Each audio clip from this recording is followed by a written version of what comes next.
Chers jeunes compatriotes, m'adressant à vous à la même période l'an dernier, je vous avais laissé entrevoir une relance de la croissance de notre économie. Et cela, naturellement, avec de belles perspectives de création d'emplois. Eh bien, cette relance s'est confirmée au cours de l'année passée. Les statistiques sont là pour le prouver. Comme je l'ai souligné dans mon message à la Nation en décembre 2014, 283 443 emplois ont été créés par les administrations et les entreprises. Pour l'année 2015, nous prévoyons la création de 350 000 emplois nouveaux. À pareil moment, l'année prochaine, nous aurons l'occasion de faire le point sur tous les emplois créés depuis 2011. Il convient évidemment de se féliciter de cette évolution. Mais nous devons également le reconnaître. Nous sommes loin de cette glorieuse reprise sur une longue période, seule capable de transformer notre pays en Eldorado. L'embellie de notre économie doit durer et se consolider pour conduire à l'émergence. En tout état de cause, notre jeunesse continuera à y trouver son compte. Je sais bien que beaucoup parmi vous, qu'ils aient fait ou non des études, se retrouvent sans emploi. Je sais bien que beaucoup parmi vous, pour survivre, se rabattent sur des options précaires, sans lien avec leur formation ou leur diplôme. Il y a à cela plusieurs raisons qui tiennent au contexte international et à notre système d'enseignement. Pendant près de 20 ans, l'iniquité des termes de l'échange et les différentes crises économiques et financières successives ont ralenti notre processus de développement et tari de ce fait l'offre d'emploi. Est aussi probablement en cause l'orientation tardive de notre système éducatif vers la professionnalisation. Nous avons longtemps cru qu'il suffisait de rendre l'enseignement accessible au plus grand nombre et d'en relever sans cesse le niveau pour régler mécaniquement le problème du chômage.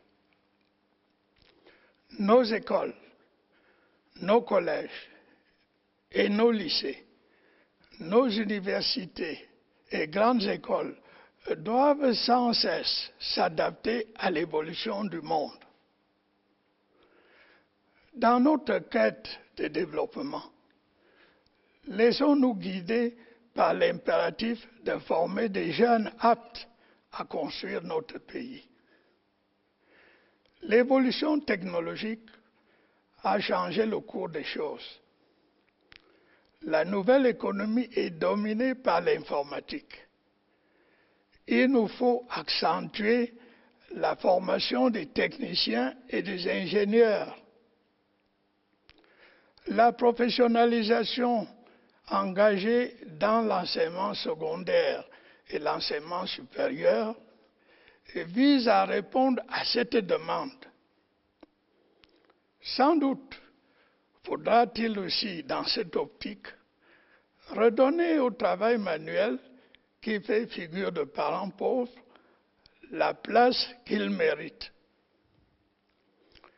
Notre pays ne cache pas ses ambitions dans les domaines agricoles, miniers, touristiques, artistiques, sportifs et environnementaux.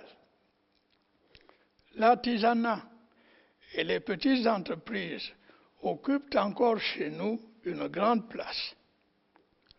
Il est indispensable dans ces conditions d'avoir de meilleures structures de formation dans les filières qui préparent nos jeunes à ces métiers.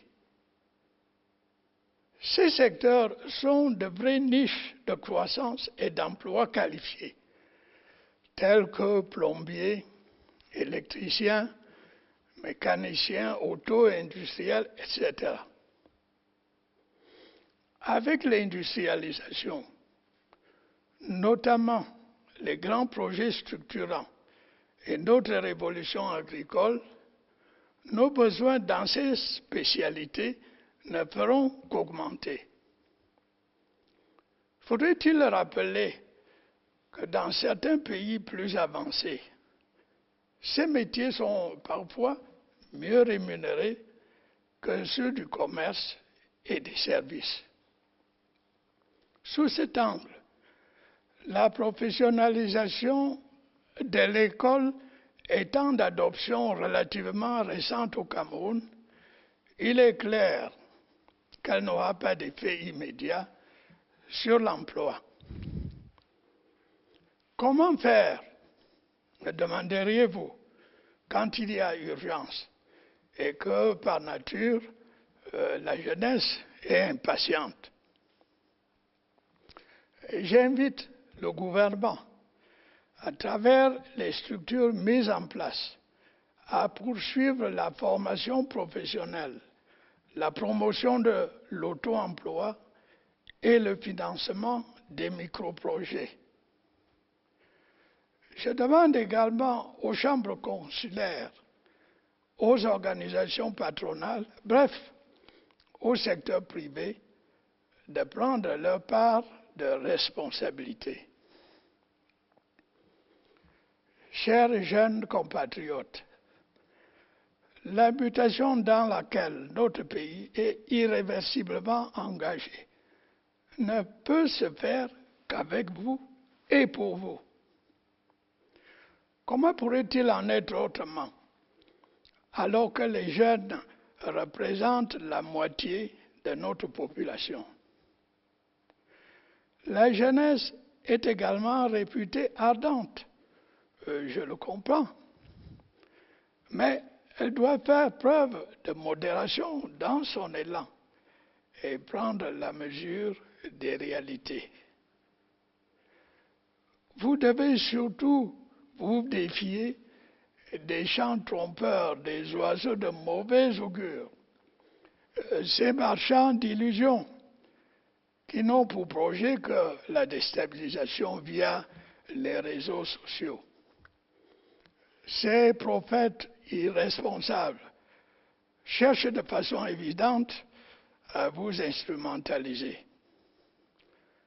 Dans la période délicate que traverse notre pays, menacé par un ennemi impitoyable, jamais notre cohésion nationale n'a été aussi indispensable.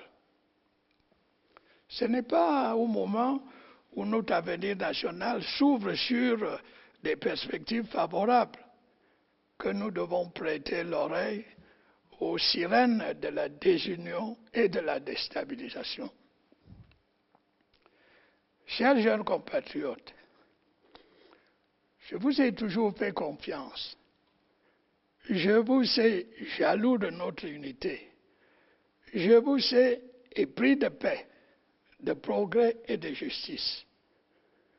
Je connais aussi votre bon sens et votre pragmatisme.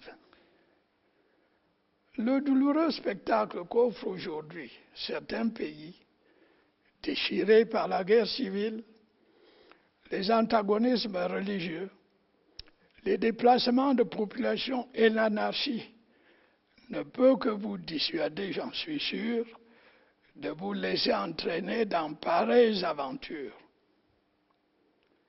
Je vous donne un exemple. Nos jeunes soldats qui veillent à notre sécurité le long de nos frontières, leur vaillance, leur sens du devoir et du sacrifice nous montrent ce que peut être porté au plus haut degré l'amour de la patrie. Ce combat qu'ils mènent en notre nom, au péril de leur vie, est celui de toute la nation, avec le soutien de chacun d'entre nous. Il ne fait aucun doute que nous en sortirons vainqueurs. Les pays amis, les pays épris de paix et de liberté, la communauté internationale, l'opinion mondiale sont avec nous. Bonne fête de la jeunesse à toutes et à tous. Vive la jeunesse camerounaise, vive le Cameroun.